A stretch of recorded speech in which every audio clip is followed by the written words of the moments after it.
क्या मांग है आप लोगों की, जो बलात्कारी हैं या जो उनको फांसी दिया जाए? ये है, ये देखिए आप, उनके लिए ये चीज है, उनके लिए केस तो चलना ही नहीं चाहिए, सीधे दंड मिलना चाहिए।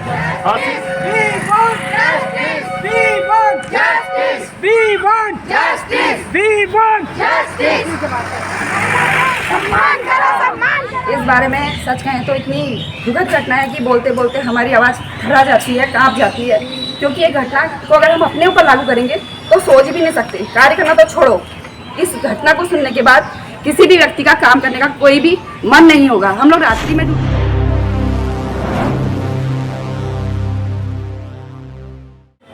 कोलकाता में एक सहायक चिकित्सक के साथ जो घटना हुई है वो दुखद है। हम कड़े शब्दों में इसकी निंदा करते हैं। आज जनपद नैनीताल में भी इसके विरोध में सभी सरकारी और निजी चिकित्सक कार्य बहिष्कार पर हैं। हम कालाडूंगी के अस्पताल में पहुंचे हैं। यहाँ भी चिकित्सकों ने कार्य बहिष्कार किया है, लेकिन इनकी मजबूरी है, क्या किया जाए। कार्य बहिष्कार करते हुए भी ये अपनी इमरजेंसी ड्यूटी पर तैनात हैं। कालाडूंगी अस्पताल के स्टाफ ने इस घटना के विरोध में रैली निकाली है और कातिलों को जल्द से जल्द सजाए मौत दिए जाने की मांग की है। हम पहुँचे। सम्मान करो, सम्मान करो, बची नहीं।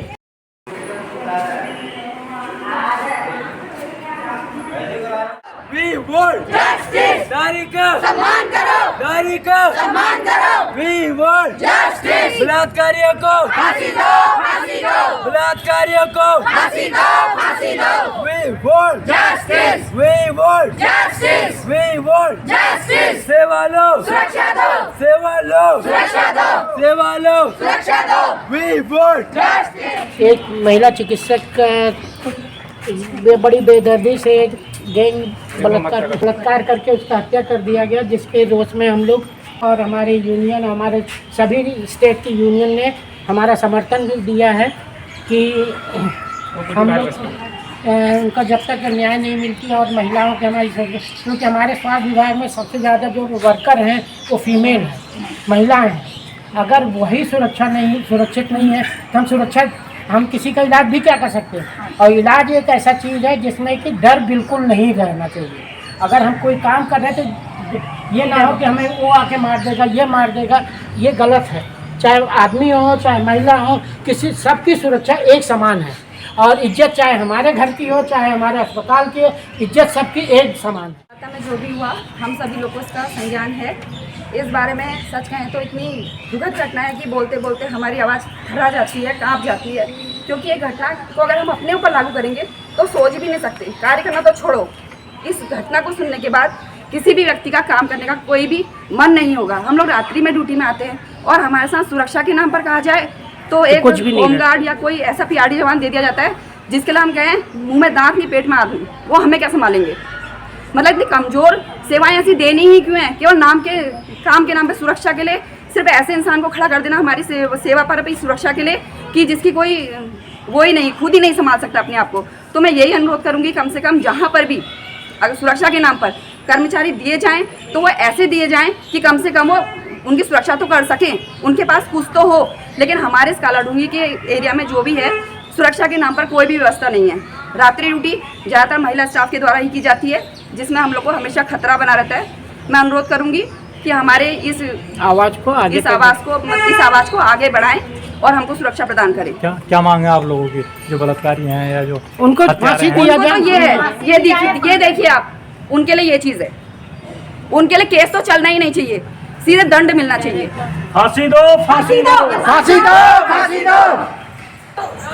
सम्मान करो, बची नहीं, बची नहीं, बची नहीं, सम्मान करो, सम्मान करो,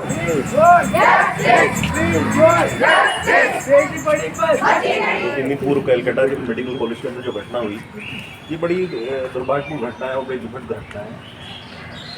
2012 में निर्भया कांड पूरा देश जानता है और जिस तरह से उस समय पूरे देश के अंदर सड़कों पे इस देश की जनता आई थी और ऐसा लगने लगा था कि त्वरित फास्ट ट्रैक कोर्टों में मामले चलाए जाएंगे और तुरंत अपराधियों को सज़ा मिलेगी, परंतु ऐसा कुछ इतने लंबे समय बाद भी नहीं दिखाई दिया।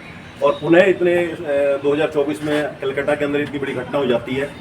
और उस घटना के बाद जिस तरह से सरकार ने वहाँ पर ऐसी भावना दिखाई कि जैसे कि कुछ हुआ ही नहीं है। जिस तरह से पहले उनके पेरेंट्स को बोल दिया गया कि तुम्हारी बेटी की तबीयत खराब है, फिर उसके बाद उन्होंने वहाँ के पुलिस प्रशासन ने कहा कि आपकी बेटी ने सुसाइड कर लिया।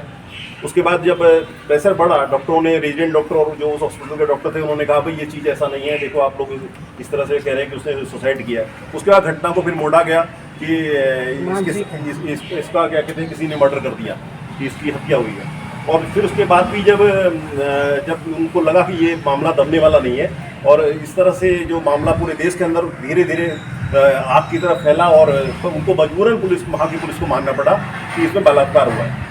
प्रथम दृष्टा में पुलिस ने इतने 4-5 बयान बदले, फिर और उसके बाद जब पूरा इंडियन मेडिकल एसोसिएशन ने कहा कि इसके साथ गैंगरेप हुआ है, तो तब जाके वहाँ की पुलिस ने एडमिट, अभी तक भी पुलिस ने एडमिट नहीं किया कि हाँ ये इस तरह की घटना हुई है। उनका कहना है कि हम जांच के उपरांत ही आपको कोई स्टेटमेंट इस तरह से देंगे। इस देश के अंदर इस तरह के अगर कानून की रक्षा करने वाले लोग इस तरह के अगर भाव रखेंगे तो आप सब लोग समझ सकते हैं कि देश का क्या होगा। और मैं तो यही कहूँ, निश्चित है सरकार को इसको संज्ञान लेना चाहिए, सरकार को अपने स्टाफ को पूरी सुरक्षा देनी चाहिए, ताकि कहीं भी ऐसी कोई घटना की पुनरावृत्ति न हो जिससे कि देश भी बदनाम होता है। जिससे जगह तो बदनाम होती है, उसके बाद देश के ऊपर ही बड़ा धब्बा लगता है कि आज दुनिया का। तो यही कहूँगा कि ऐसे मामलों में त्वरित न्याय मिलना चाहिए, फास्ट ट्रैक कोर्टों में मामले चलाए जाए, तुरंत इनको फांसी की सजा मिले। निश्चित जिस दिन इनको त्वरित न्याय मिलने लगेगा लोगों को, उस दिन ये अपराधी अपने आप ही अपराध करना बंद कर देंगे। धन्यवाद। कातिलों को सजाए मौत दिए जाने की मांग के साथ साथ चिकित्सा विभाग ने उनको सुरक्षा दिए जाने की भी मांग की है, तो उनको सुरक्षा दी जाए, क्योंकि आए दिन अस्पतालों में इस तरह की घटनाएं, मारपीट की घटनाएं होती रहती हैं, जो एक दुखद घटना है। उसमें मतलब हमें सुरक्षा दी जाए। जैसे डिलीवरी आती तो हम महिलाएं अकेली नर्सिंग स्टाफ अकेली डिलीवरी करते हैं, तो उस चीज़ के लिए हमें मतलब एक सुरक्षा दी जाए कि कलकत्ता में जो ये रेप केस हुआ है उस सिलसिले में उसको न्याय दिया जाए। इसलिए हमें रैली निकाली थी बड़ी कालाडूंगी CHC हॉस्पिटल से थाने तक हमें रैली निकाली। ऐसे हम चाहिए ताकि आगे महिलाओं को दिक्कत ना हो, किसी भी तरह की काम करने में खतरा ना पैदा हो। बस हम लोग यही चाहते हैं, हाथ जोड़कर निवेदन करते हैं कि उन लोगों को जल्दी से जल्द फांसी दी जानी चाहिए। नारी को सम्मान करो, नारी को सम्मान करो, वी वांट जस्टिस।